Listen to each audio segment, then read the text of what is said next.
Ok សួស្តីបងប្អូនថ្នាក់ទី9ទាំងអស់គ្នាជាពិសេសបងប្អូនដែលត្រៀមប្រឡងសិប្បកម្មចឹងថ្ងៃនេះគ្រូមានលំហាត់សិប្បកម្មមួយដែលទើបតែចេញប្រឡងគឺជាលំហាត់ធនិមេតចឹងលំហាត់នោះមាន20បន្ទុកឥឡូវយើងក៏លេខមើលលំហាត់ទាំងអស់គ្នាចឹងលំហាត់គេឲ្យធ្វើខ្លះចឹងគឺថាគេមានចតុកោណ A B C D មួយចែកនៅក្នុងវងក៏យើងបង្ហាញថា AC គុណជាមួយនឹង BD ស្មើជាមួយនឹង AB គុណជាមួយ CD បូក AD គុណជាមួយនឹង BC អញ្ចឹងដើម្បីធ្វើលំហាត់នេះបានយើងត្រូវគូររូបបញ្ចេញសិនណាអញ្ចឹងយើងត្រូវគូរទៅតាមអ្វីដែលគេ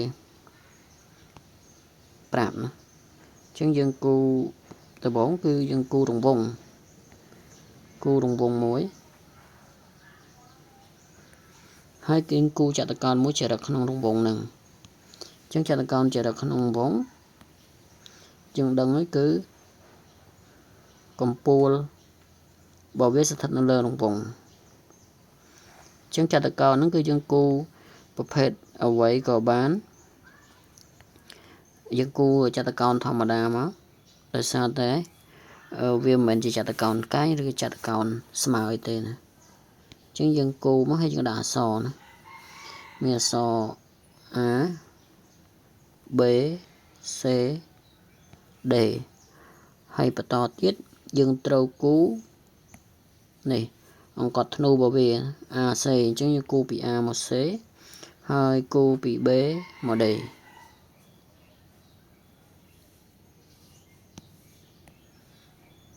ចឹងយើងគូគាត់ទ្រូងរបស់វាណាហើយមួយទៀតពី B មក D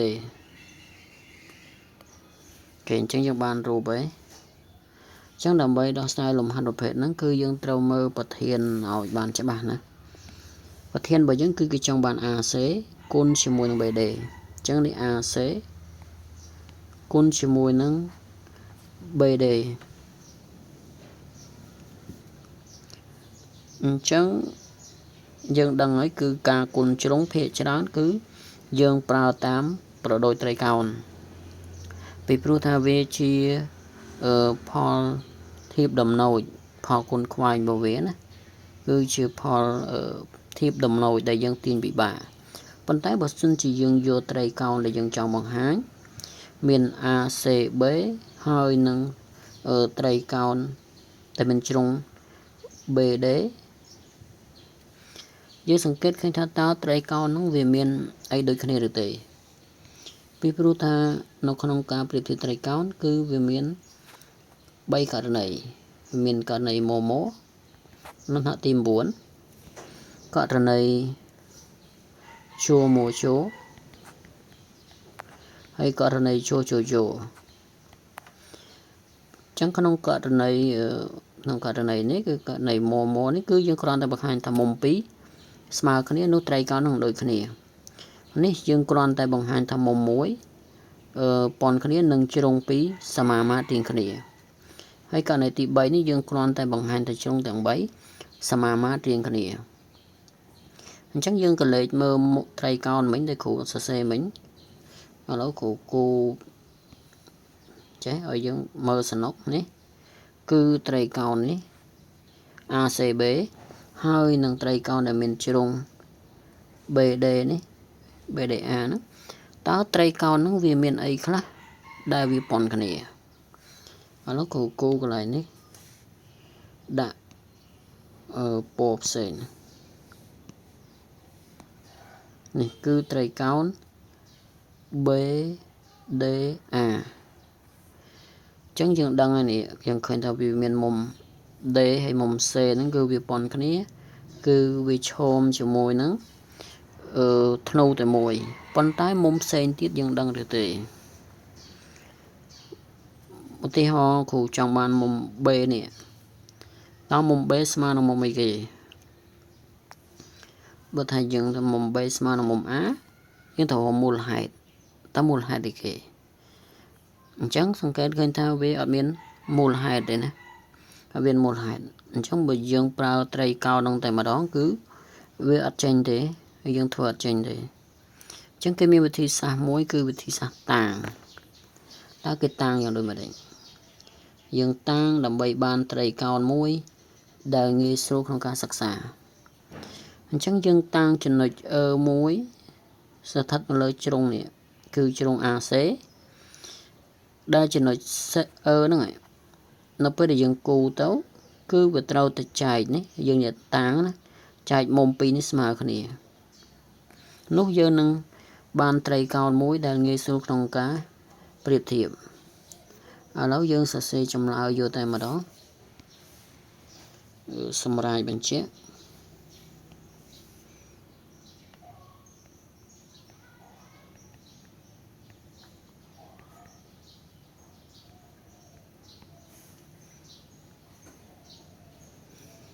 អញ្ចឹងយើងបង្ហាញអីគេយើងសរសេរមកណា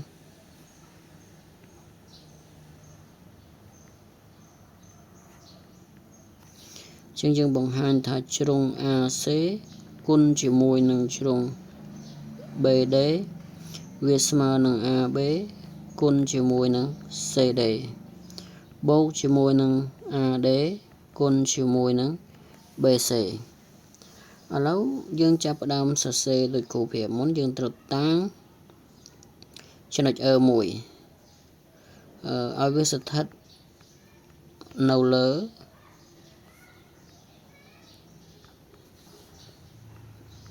អង្កត់ AC ដែលយើងចង់បានគឺយើងចង់បានមុំចំណុច E នេះគឺយើងចង់បានមុំនេះមិញណាមុំហ្នឹងគឺស្មើគ្នាអញ្ចឹងឥឡូវគ្រូគូចំណុចដែលយើងត្រូវតាំងសិនចឹងអានេះតើតើយើងចែកណាយើងជាអ្នកចែក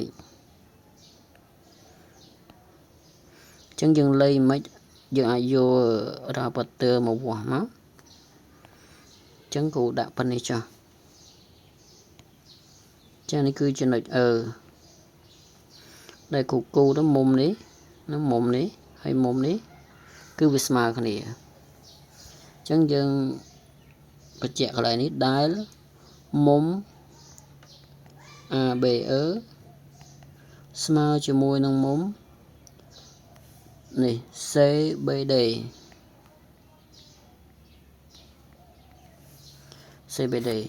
ឥឡូវយើងប្រៀបធៀបត្រីកោណអញ្ចឹងយើងរកត្រីកោណណាដែលមានជ្រុង AC និង BD ឥឡូវគ្រូរកត្រីកោណដែលមានជ្រុង AC អញ្ចឹងជ្រុង AC ត្រីកោណនេះចឹងហ៎ប៉ុន្តែត្រីកោណនឹងមិញបើសិនយើងយកត្រីកោណធំគឺយើងធ្វើអត់ចេញទេពីព្រោះហើយយើងរកមូលហេតុអត់ឃើញមូលហេតុនៃការប្រៀបធៀបត្រីកោណអញ្ចឹងដោយសារតែជ្រុង AC នេះវាមានតំណែងជាមួយនឹងជ្រុង AE ហើយនឹង EC អញ្ចឹងគ្រូគ្រាន់តែយកត្រីកោណដែលមានជ្រុង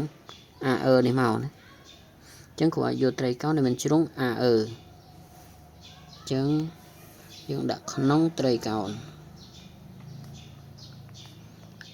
AEB និងត្រីកោណ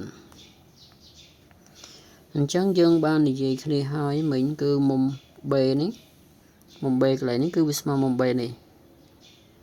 អញ្ចឹងយើងយកត្រីកោណដែលមានជ្រុង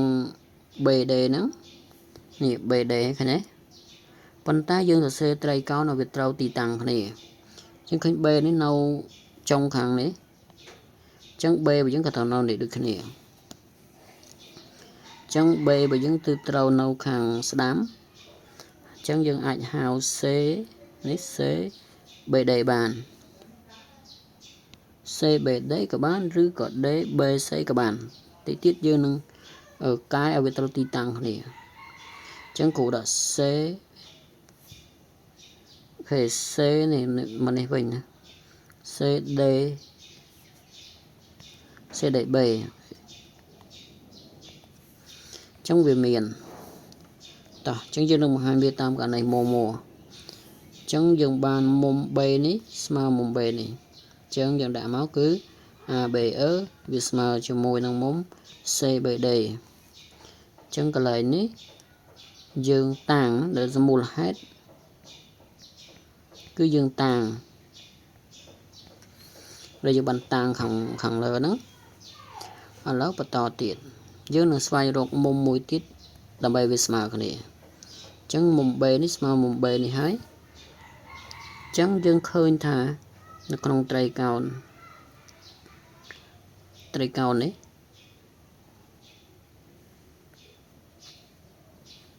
វាមានមុំ A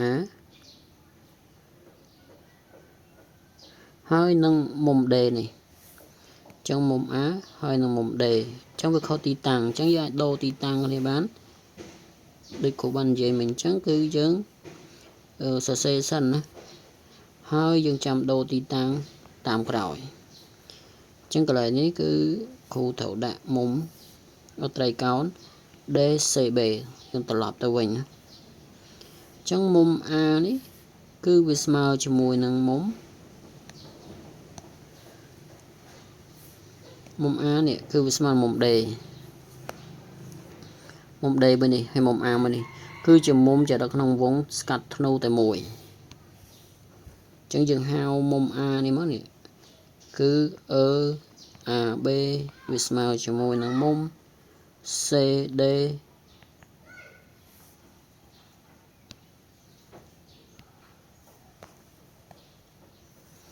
CDB ណាអញ្ចឹងមូលហេតុមុំចរិតក្នុងរង្វង់ស្កាត់ធ្នូតែមួយ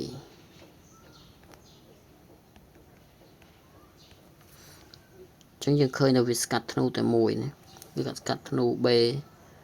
BC ណាបន្តទៀតអញ្ចឹងយើងបានចំនួន2លក្ខខណ្ឌហើយគឺទាញមកគឺនាំឲ្យត្រីកោណ AEB ហ្នឹងគឺវាដូចត្រីកោណនេះ DCB ណាតាមករណីម៉ូអូខេឥឡូវយើងទាញវិបាកហ្នឹងគឺផលធាតុដំណូចណា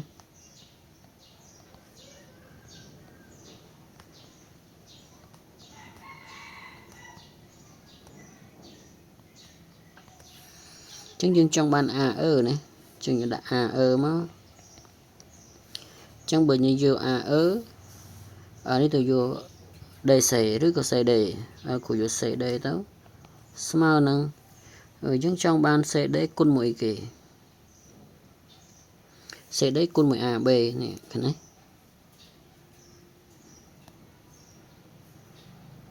CD នេះគុណជាមួយ AB អញ្ចឹងខាងនេះយើងដាក់ AB មក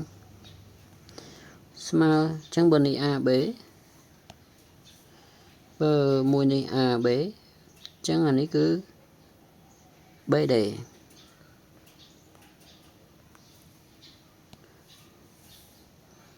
នេះ AB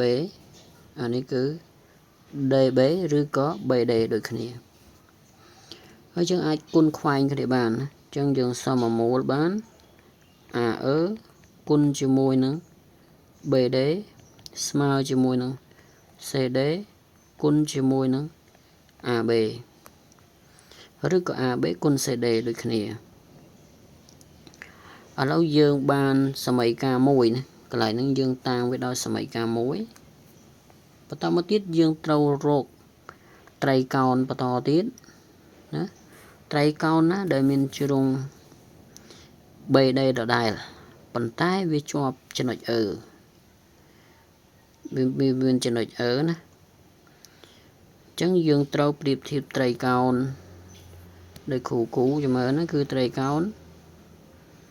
BD នេះ BD អញ្ចឹង BD បើយើងគឺមានមុនហ្នឹងគឺយើងបានប្រៀបធៀបត្រីកោណ CBD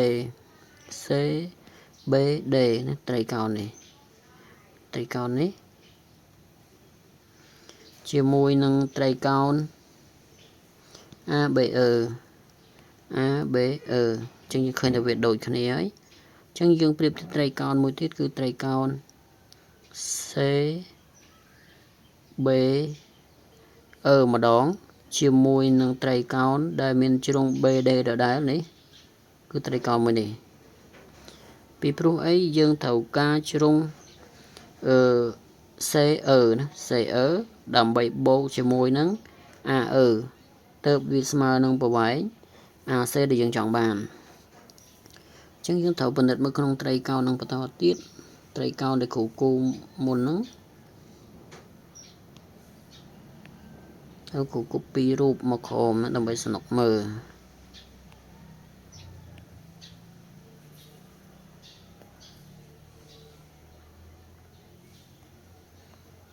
តោះអញ្ចឹងយើងពិនិត្យមើលក្នុងត្រីកោណមួយទៀតគឺក្នុងត្រីកោណ CEB ចាណា CEB យើងហៅអញ្ចឹងនឹងត្រីកោណមួយទៀត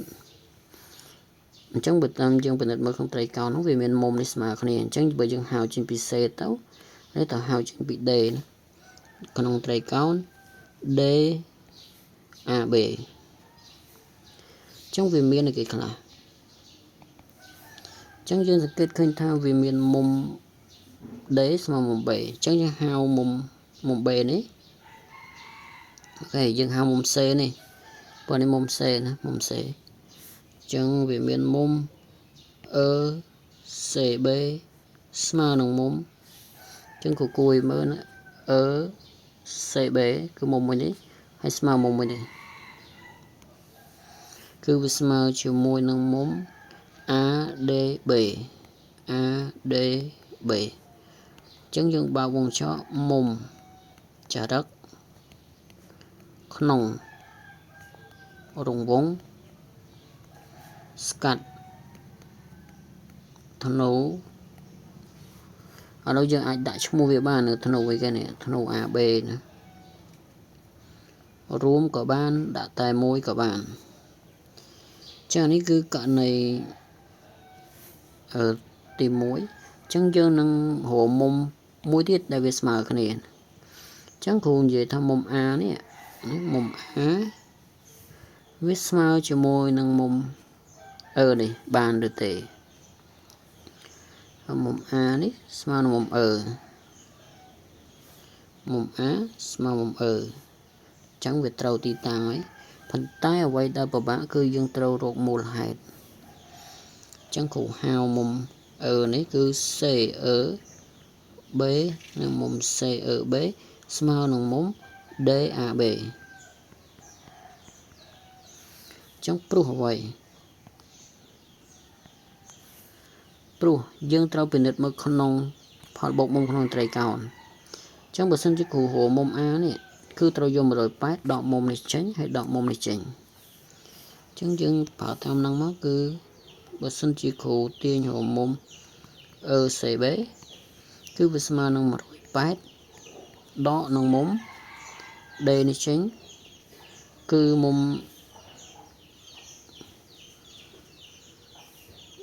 មើលម្ដងទៀតគឺ ECB ណា CEB ណា CEB អញ្ចឹងយើងត្រូវយកនេះណាមុំនេះត្រូវយក180ដកមុំ C នេះចេញហើយដកមុំនេះចេញអញ្ចឹង180វាស្មើនឹងមុំយើងត្រូវយក180ដកជាមួយនឹងមុំ ECB ហើយដកជាមួយនឹងមុំ EBC អូខេអញ្ចឹងដោយសារតែ180មុំ ECB នេះណា ECB នេះគឺស្មើមុំ D អញ្ចឹងគ្រូអាចដាក់មុំ D នេះបាន ADB ហើយដកជាមួយនឹងមុំ B នេះ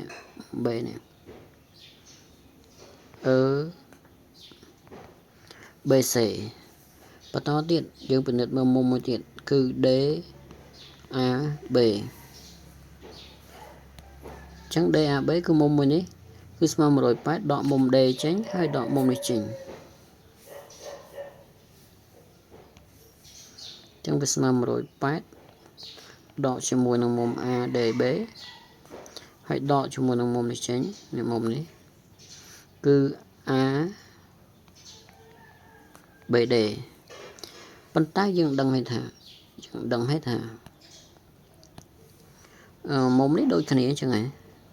ហើយមុំពីរនេះមិញគ្នាគឺវាស្មើគ្នាយើងមើលបន្តិចគឺមុំនេះហើយនឹងមុំនេះដោយសារពីរនេះស្មើគ្នាទៅហើយអញ្ចឹងមានន័យថាម៉េចមានន័យថាមុំមួយនេះហើយមុំមួយនេះក៏វាស្មើគ្នាដែរអញ្ចឹងមានន័យថានេះស្មើនេះហើយនេះស្មើនេះនាំឲ្យអាពីរនេះមិញគ្នាពីរនេះគឺវាស្មើគ្នាអញ្ចឹងគេទាញបានមូលហេតុប៉ុណ្ណឹងណាមូលហេតុអញ្ចឹងគេអាចទាញបានថាត្រីកោណដែលយើងចង់បង្ហាញគឺត្រីកោណ CEB វាដូចត្រីកោណ DAB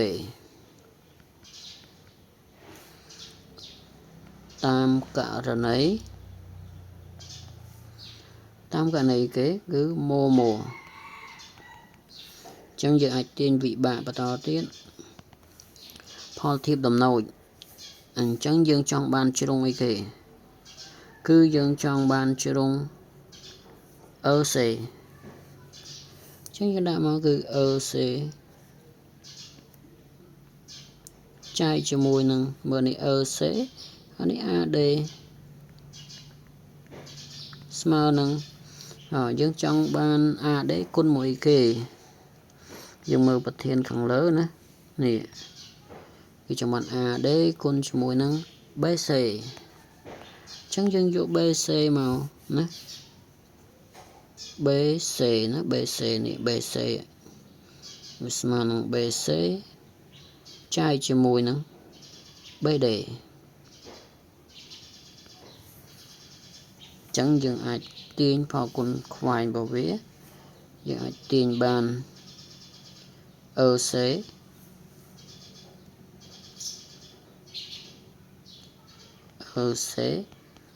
នេះគុណខ្វែងចេះមក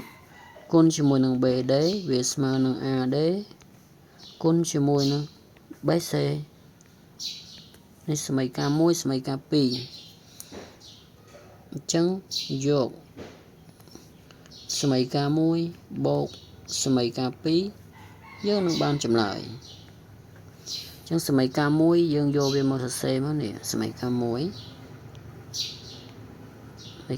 បនេះ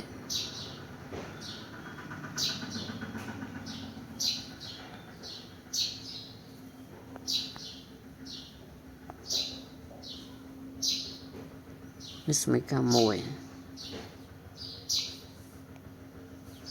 ហើយសមីការ2ប៉ុណ្នេះសមីការ2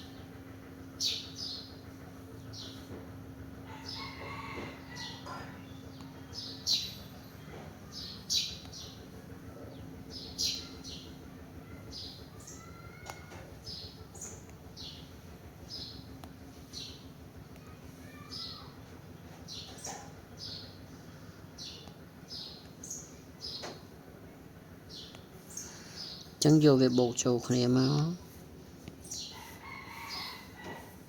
ចឹងយើងបាន AE គុណជាមួយនឹង BD បូកជាមួយនឹង EC អានេះចំពោះអង្គទី1គុណជាមួយនឹង BD ស្មើជាមួយនឹង CD គុណជាមួយនឹង AB បូកជាមួយនឹង AD នេះដល់នេះហើយគុណជាមួយនឹង BCចឹងកន្លែងនេះយើងសង្កេតឃើញថាវាមាន 3D ដូចគ្នាចឹងយើងទាញ 3D ជាកតាចឹងវាសល់ AE បូកជាមួយនឹង EC ចឹងកន្លែងនេះយើងសរសេរវាត្រូវលំដាប់របស់យើងចង់បានអីគេសរសេរវាដូចនេះចង់បាន AB មុនណាចឹងអាចសេតា AB គុណជាមួយនឹង CD បានអាចសេតា AB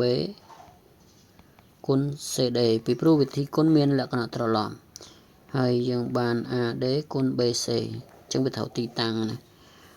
តែណាតែតាមរូបជាពិនិត្យមើលតាមរូប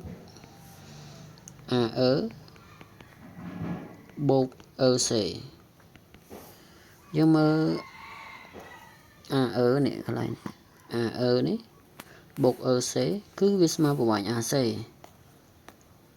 ញ្ចឹងមានន័យថាកន្លែងនេះគឺយើងអាចដាក់វាដោយសេអញ្ចឹងគេបាន BD គុណជាមួយនឹង AC ស្មើនឹង AB គុណជាមួយនឹងCD បូកជាមួយនឹង AD គុណជាមួយនឹង BC អញ្ចឹងយើងមើលមកដូចអ្វីដែលគេចង់បានដែរ AC គុណ BD អញ្ចឹងយើងគ្រាន់តែដូរទីតាំងបន្តិចមកវាជាការស្រេចទេឬក៏យើងអាចសរសេរថា AC គុណ BD ស្មើនឹង AB គុណជាមួយនឹង CD បូកជាមួយនឹង AD គុណជាមួយនឹង BC ពិតហើយយើងសេដូចនេះមកដូចនេះ AC គុណ BD ស្មើជាមួយនឹង AB គុណជាមួយនឹង CD បូកជាមួយនឹង AD គុណជាមួយនឹង BC